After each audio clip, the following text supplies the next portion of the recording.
Hi ಎಲ್ಲರಿಗೂ ನಮಸ್ತೆ. YouTube channel ಕಡೆಯಿಂದ ಇವತ್ತಿನ ಸ್ಪೆಷಲ್ ವರ್ಮಸಾಲಿ ಕ್ವಿಕ್ಕಾಗಿ ಒಂದು ವರ್ಮಸಾಲಿ ಪಲಾವ್ ಹೆಂಗೆ ಮಾಡೋದು ಅಂತ ನೋಡೋಣ. ಒಂದು ಪ್ಯಾನಲ್ಲಿ ಆಯಿಲ್ ಹಾಕ್ಕೊಳ್ಳಿ ಮತ್ತು ಜೀರಿಗೆ ಸಾಸಿವೆ ಎಲ್ಲ ಹಾಕಿ ಹೊಟ್ಟಾದಮೇಲೆ ನಾವು ಅದಕ್ಕೆ ಆನಿಯನ್ ಕಟ್ ಮಾಡಿ ಹಾಕಿ ಚೆನ್ನಾಗಿ ಮಿಕ್ಸ್ ಮಾಡಿ ನಂತರ ಜಿಂಜರ್ ಗಾರ್ಲಿಕ್ ಅದನ್ನು ಹಾಕಿ ಅದು ಮಿಕ್ಸ್ ಆದಮೇಲೆ ಫ್ರೈ ಆದಮೇಲೆ ವೆಜಿಟೇಬಲ್ಸ್ ಹಾಕ್ಕೊಳ್ಳೋಣ. ವೆಜಿಟೇಬಲಲ್ಲಿ ನಾನಿಲ್ಲಿ ಕ್ಯಾಪ್ಸಿಕಮ್ಮು ಮತ್ತು ಟೊಮೆಟೊ, ಬೀನ್ಸು, ಕ್ಯಾರೆಟು, ಕಾರ್ನ್ ಎಲ್ಲ ತೊಗೊಂಡಿದ್ದೀನಿ. ಎಲ್ಲ ಹಾಕಿ ಚೆನ್ನಾಗಿ ಫ್ರೈ ಆದಮೇಲೆ ಸಾಲ್ಟ್ ಮತ್ತು ಗರಂ ಮಸಾಲ ಮತ್ತು ರೆಡ್ ಚಿಲ್ಲಿ ಪೌಡರ್ ಹಾಕಿ ಸಾಕು, ಬೇರೆ ಏನೂ ಬೇಡ.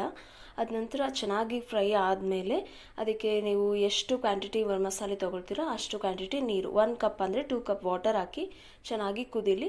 ಕುದ್ದಾದಮೇಲೆ ಫ್ರೈಡ್ ಮಸಾಲೆ ತೆಗೆದು ಹಾಕಿ ಮಿಕ್ಸ್ ಮಾಡಿ ಸ್ಲೋ ಸಿಮ್ಮಲ್ಲಿ ಇಟ್ಬಿಡಿ. ಅಷ್ಟೇ ಮುಗೀತು. ಫೈನಲಿ ಗಾರ್ನಿಷ್ಗೋಸ್ಕರ ಸ್ವಲ್ಪ ಕೊರಿಯಾಂಡರ್ ಲೀವ್ಸ್ ಹಾಕಿ ನಂತರ ಲೆಮನ್ ಬೇಕಾದ್ರೆ ಸ್ಕ್ವಿಝ್ ಮಾಡಿ. ಇಷ್ಟ ಆದರೆ ಲೈಕ್ ಮಾಡಿ.